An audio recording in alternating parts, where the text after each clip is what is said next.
चलो आओ illustration number 26 करें फिर।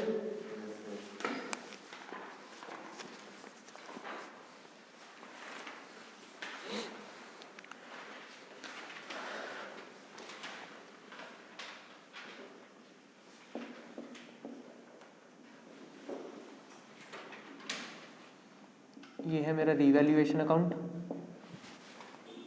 रीवैल्यूएशन के बाद पार्टनर्स कैपिटल अकाउंट। पार्टनर है एम, एन और जी।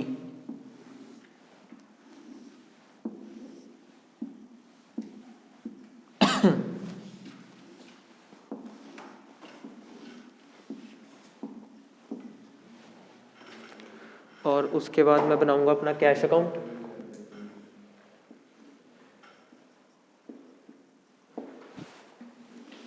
Balance sheet.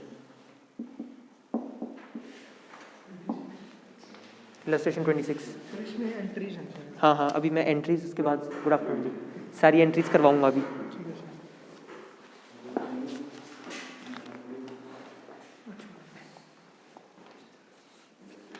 Illustration number 26 Krrish.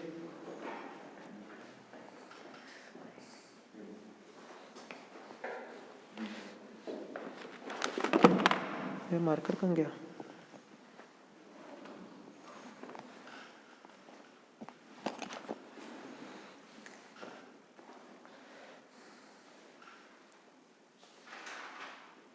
Hello, उनमें कोई डाउट्स हैं? 29, 30, 31 जो कल करने थे, जो भी था मुझे, 30, 31, 32। आओ। M, N and G are partners sharing in the ratio of 5:3:2।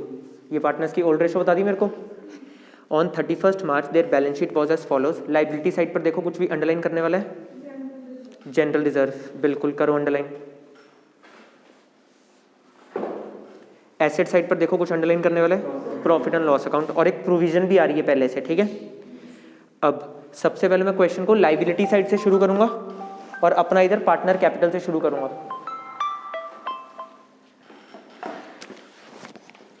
Bye balance brought down.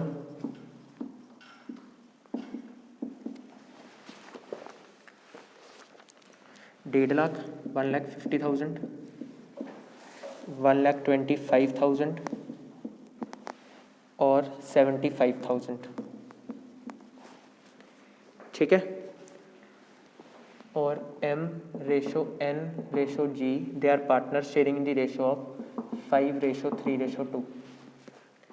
M retire हो गया, M का शेयर है 5/10, ठीक है। अब अगर तुम नीचे चेक करोगे ना, फोर्थ एडजस्टमेंट में N and G will share future profits in the ratio of 2:3। N और G फ्यूचर प्रॉफिट्स 2:3 में शेयर करेंगे, ठीक है। ये पार्टनर्स की न्यू रेशो भी बता दी, पार्टनर्स की ओल्ड रेशो भी पता है, पार्टनर्स की न्यू रेशो भी पता है। गेन सैक्रिफाइसेस निकालने पड़ेंगे, ठीक है। आओ, calculation of gain oblique sacrifice. N का और G का new ratio minus old ratio. New ratio है 2/5, 3/5 minus minus old ratio 3/10 and 2/10। LCM हो गया 10, 5 2s are 10, 10 1s are 10। LCM हो गया 10, 5 2s are 10, 10 1s are 10।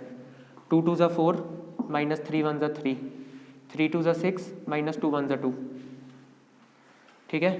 ये हो गया 1/10, ये हो गया 4/10। बोलो, ठीक है। इन दोनों पार्टनर्स ने गेन करा है और सिर्फ एम वाले पार्टनर ने जो रिटायर हो रहा है उसने सैक्रिफाइस करा है। बोलो। अब general reserve, old partners old ratio में डिस्ट्रीब्यूट।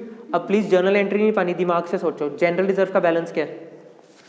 क्रेडिट। क्रेडिट की चीज को जब मैं डिस्ट्रीब्यूट कर दूंगा डेबिट, तो general reserve account debit to M, to N, to G. M N G क्या हो रहे हैं? क्रेडिट। तो एम एन जी की क्रेडिट साइड पर जाऊंगा मैं, क्या लिखूंगा? Bye general reserve.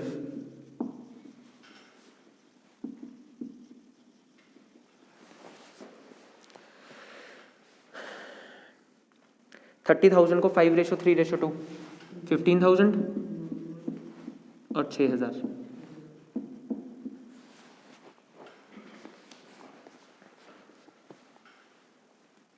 चले आगे। एसेट साइड पर पी एंड एल अकाउंट है, पी एंड एल का बैलेंस है डेबिट, डेबिट की चीज़ को जब मैं बांटूंगा वो क्रेडिट हो जाएगी, पार्टनर्स डेबिट में आ जाएंगे। M's capital account, G's capital account, N's capital account, M N G के और इन डेबिट, तो उनकी डेबिट साइड पर 2 पी एंड एल। बोलो ठीक है।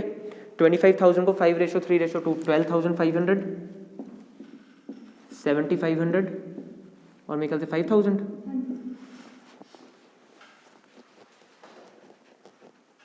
बोलो भावेश कुछ पूछना तो बता दो, पक्का?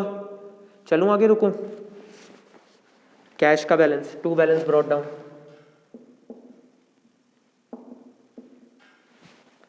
$40,000।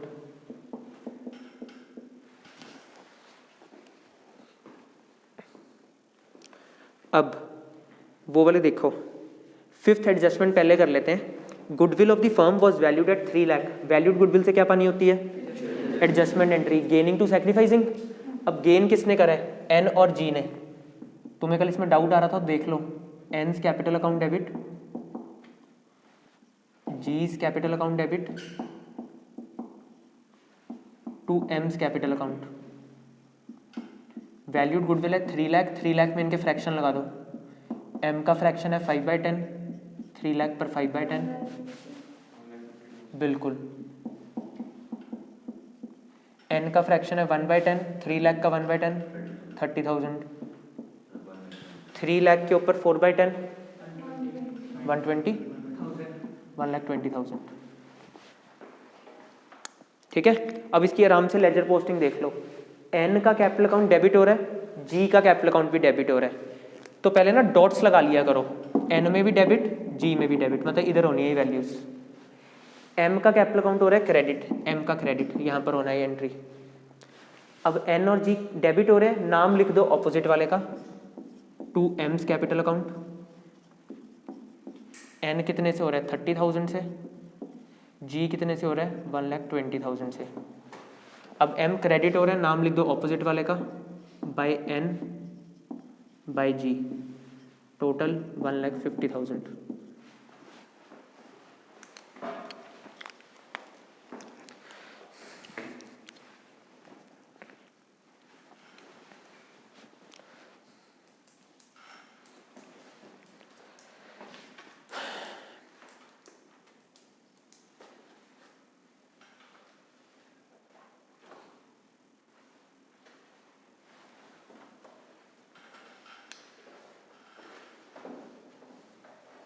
बोलो आगे। Debtors of 2,000 will be written off as bad.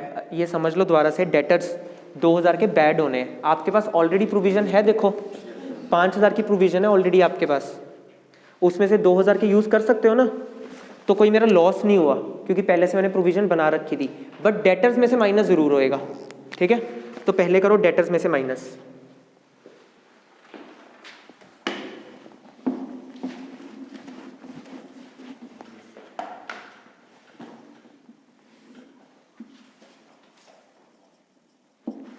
Debtors है मेरे पास 45,000 रुपीज़ के, minus bad debts. Bad debts हो गए मेरे 2,000 रुपीज़ के, डेटर्स रह गए 43,000 रुपीज़ के, ठीक है। अब 5% की प्रोविज़न लगानी है, 43,000 के ऊपर लगेगी 5% की प्रोविज़न,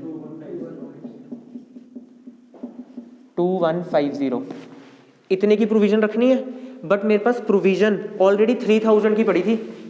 5,000 की प्रोविज़न थी, 2,000 के बैड डेट्स हो गए, 3,000 की प्रोविज़न पड़ी थी मेरे पास। 3,000 की चीज़ जो प्रोविज़न पड़ी है उसको मैंने 2,150 करना है, प्रोविज़न कम करनी है। बिल्कुल, जब मैं प्रोविज़न लगाता हूँ वो मेरे लिए रिवैल्यूएशन में लॉस, अब प्रोविज़न कम करनी है तो रिवैल्यूएशन में प्रॉफिट, ठीक है। By provision for doubtful debts, इन दोनों का डिफरेंस 3,000 माइनस 2,150, 850। अब प्रोविज़न का बैलेंस रह गया 2,150, 4,0850।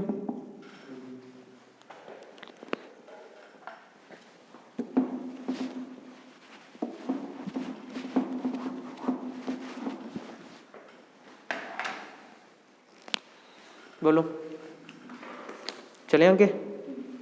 Patents will be completely return of, patents को जीरो कर दो। पेटेंट्स देखो आपकी बैलेंस शीट में एसेट साइड आ रहा है, एसेट को बिल्कुल जीरो करना है, एसेट बिल्कुल खत्म, आपके लिए लॉस।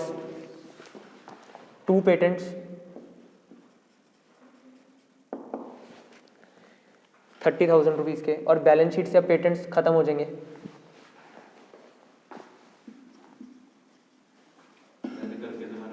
वैसे ज़रूरी नहीं है शशांक,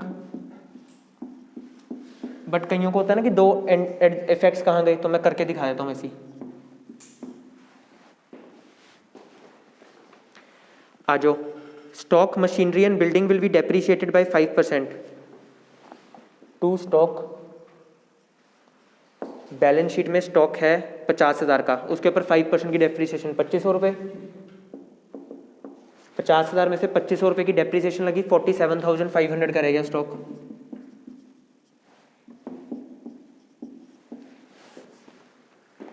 उसके बाद मशीनरी के ऊपर भी डेप्रिसिएशन, 2 मशीन, 1.5 लाख की मशीन है, उसके ऊपर 5% की डेप्रिसिएशन 7,500।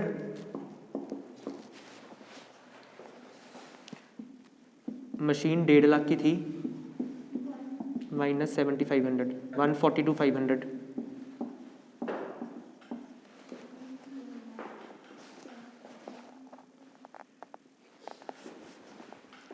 उसके बाद बिल्डिंग के ऊपर भी 5% की डेप्रिसिएशन, बिल्डिंग 1 लाख की है, उसके ऊपर 5%, 5,000।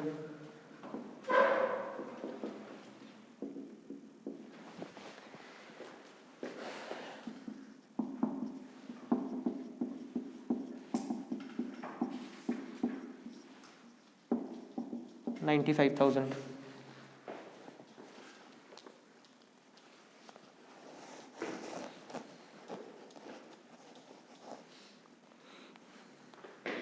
बताओ।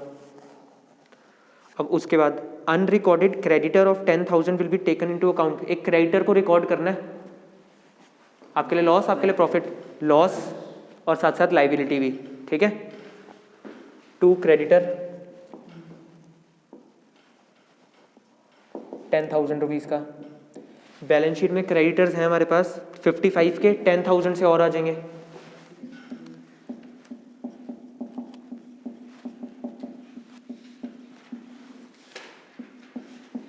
$65,000। अब देखो क्वेश्चन बिल्कुल साइलेंट है कि रिटायरिंग पार्टनर को कैसे हैंडल करना है, उसके लोन अकाउंट में ट्रांसफर करेंगे रिटायरिंग पार्टनर के, ठीक है।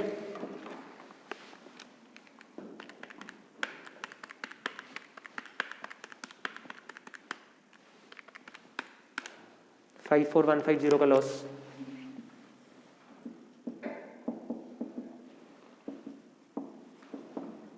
Bye loss transfer to M's capital account, N's capital account, G's capital account. Old partners old ratio, आजो आजो तरंग, 5:3:2।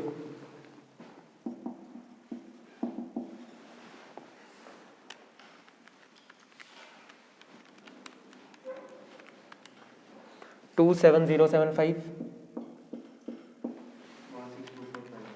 16,245, 10830। ठीक है भाई, पक्का यहाँ तक। अब रीवैल्यूएशन का लॉस पार्टनर्स में डेबिट हो जाएगा।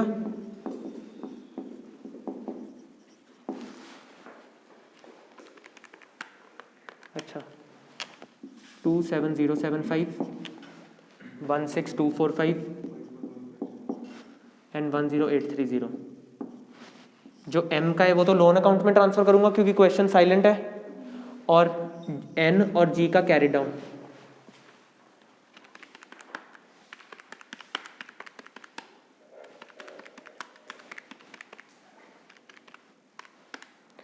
$275,425,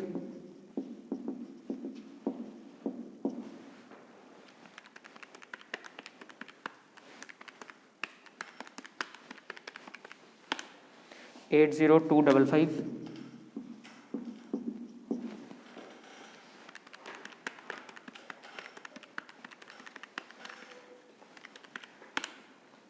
इसका बैलेंस इधर आ रहा है 54,830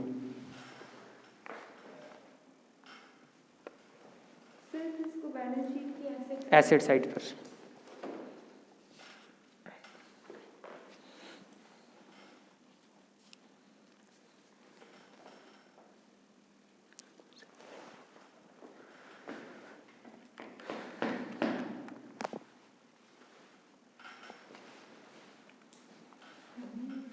कोई बात नहीं, अभी इसके बाद इकट्ठे कर लेना आप स्टार्ट, ठीक है।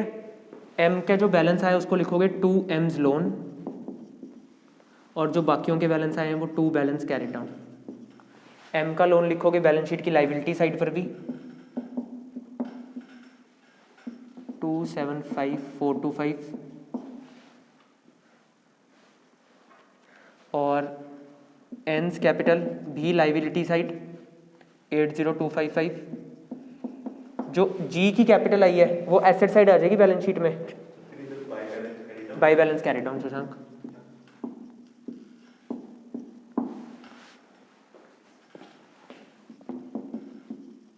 जी's capital 54,830, cash account as it is 40,000,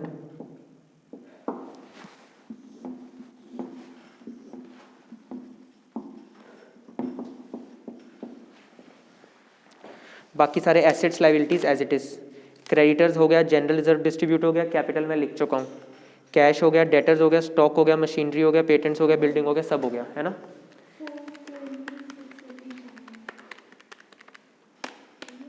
42680 ठीक है।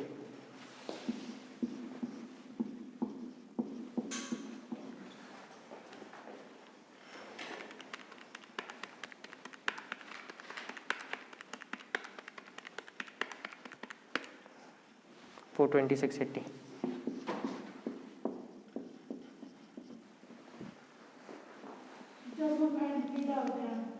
तो जो गुडविल होती है उसमें उसका शेयर निकाल के फिर वो उसका हाँ, वो ऐसा क्यों करता है? क्योंकि गेनिंग टू सैक्रिफाइसिंग, जितना उसने गेन करा है जिस फ्रैक्शन से, उतने के लिए मैं उसका वो करवाऊंगा ना, इसलिए। ठीक है, तो मतलब ऐसे सीधा नहीं माना, शेयर निकाल। हाँ बताओ।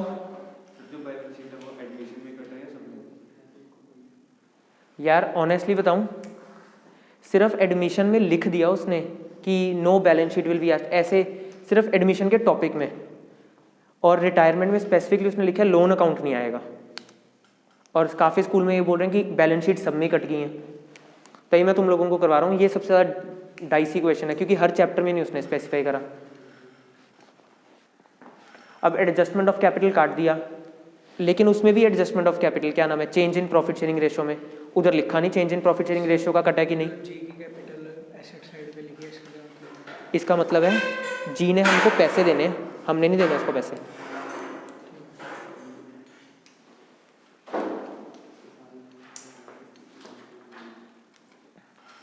और सर वो पैसे कैपिटल से रिलेटेड है।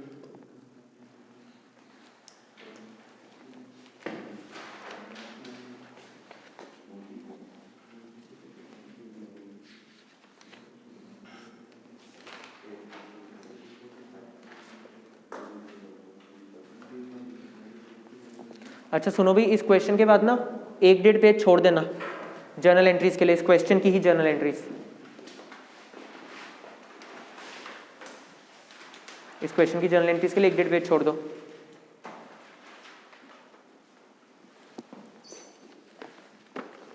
आओ इलस्ट्रेशन नंबर 25।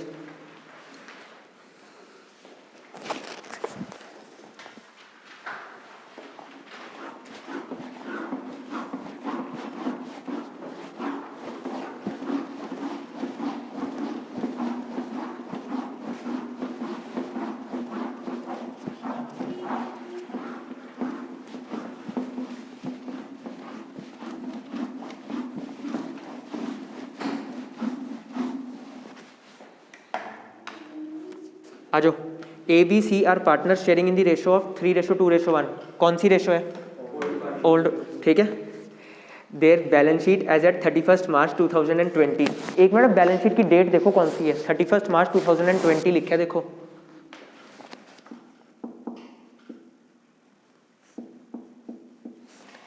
अब बैलेंस शीट के नीचे देखो, C retires from the business, C retire हो रहा है।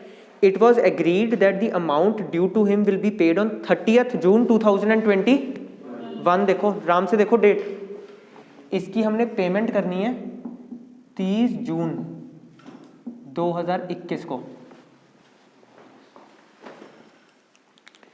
ये जो 31 मार्च 2020 है, इसको ना मैं ऐसे भी लिख सकता हूँ, 1 अप्रैल 2020 से लेके ये वाला साल मेरा चलेगा 31 मार्च 2021, फिर उसकी 30 जून को पे करना है अगले साल में जाके।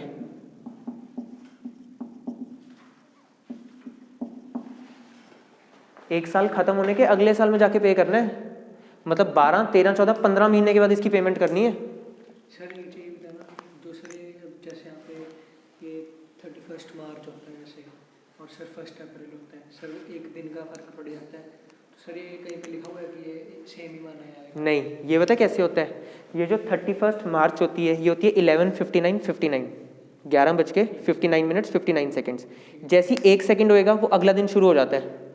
जैसे मान लो बहुत बड़ा अमाउंट है, किसी ने 31 मार्च को देना था, क्या वो 1 अप्रैल को दे सकता है? बिल्कुल प्रैक्टिकली हो जाता है, बट किताबों में ऐसी चीज़ें नहीं होती ना। ठीक है, 15 महीने के बाद पेमेंट करनी है इसकी। तो अभी जब ये रिटायर हो रहा है, हम इसको क्या माने, लोन। बिल ऑफ एक्सचेंज लिखा होएगा कि it will be settled through a bill of exchange. Payment with in 15 months या आफ्टर 15 मंथ्स करनी है इसकी पेमेंट, तो ये लोन है। अब ऐसे लिख दिया तो ये भी लोन ही है मेरे पास। ठीक है, लिखा होगी पेइंग 10% इंटरेस्ट। हाँ, तो इंटरेस्ट सिलेबस में से कट गया, सीरियसली कट गया यार, लोन अकाउंट कट गया इस बार सिलेबस में से। पहले वो ही सबसे ज़्यादा मुश्किल लगता था हर जने को बनाना। सर हमारे पेपर में आ गया आया था सितंबर वाले, भाई, लोन अकाउंट कट गया है। सर 8 नंबर हैं? हमारे मैम को बताना पड़ेगा। अभी भी क्वेश्चन में प्रीमियम रिडम्पशन वाला पार्ट है। भाई ये तो कुछ नहीं है, मैं मोहित के उसमें डायरेक्ट मेथड दे दिया कैश फ्लो का, मैंने आपको दिखाया था ना, और इसको मैंने स्पेशली वेबसाइट खोल के दिखाई कि इनडायरेक्ट मेथड है सिलेबस में, सिर्फ बोर्ड में नहीं आएगा यार, टेंशन मत लो। मैं हर साल करवाता हूँ और कभी भी नहीं आता। जो बोर्ड का सिलेबस है वही पढ़ाना है ना।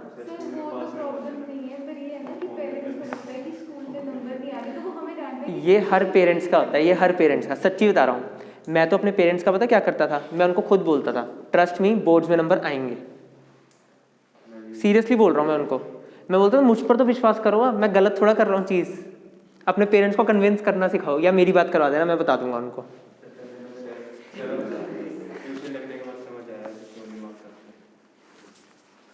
आ जाओ।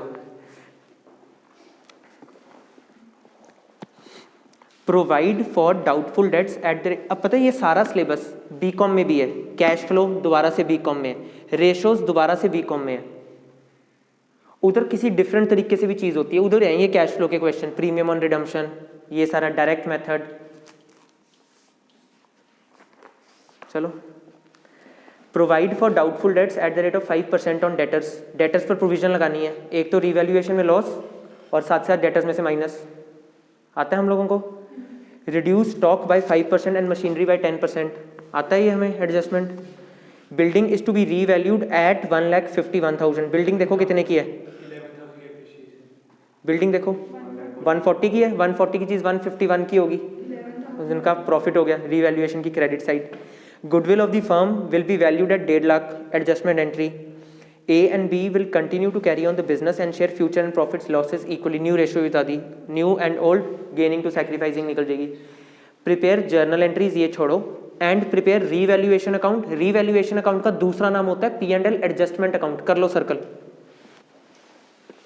P&L adjustment account. Partners capital account, loan account cut गया बैलेंस सिलेबस में से, और बैलेंस शीट जल्दी से कर दो। हेलो, इसकी कैलकुलेशन ज़्यादा बड़ी नहीं है हीरो मेरे, आपकी मर्जी है, जैसे आपको ठीक लगे। तुम तो भी पहली बार कर रहे हो, इसने कर रखा है और इन्होंने जब ऑनलाइन करा था हमने